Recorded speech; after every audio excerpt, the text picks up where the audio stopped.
Oh shit, here we go again.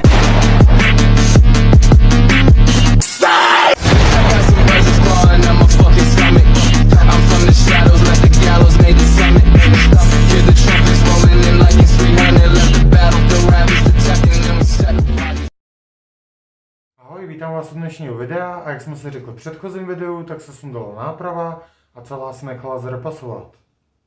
No. A jediné, co jsme dodělával, tak byly držáky stabilizátoru, jelikož už mi při tom snížení bouchal stabilizátor o most.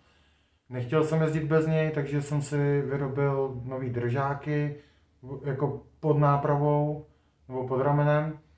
A to si ukážu dneska ve videu a jediný co, tak nebylo to zas tak těžký jako tu nápravu udělat, jak jsem koukal třeba na videa nebo na fórech, co jsem se dočetl, nebylo to nic hroznýho.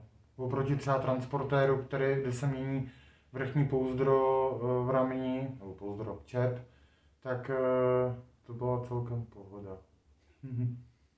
Děkuji za sklidnutí a uvidíme se u dalšího videa. Ahoj. Copiou?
Esse é o DJ Sani, o moleque é foda,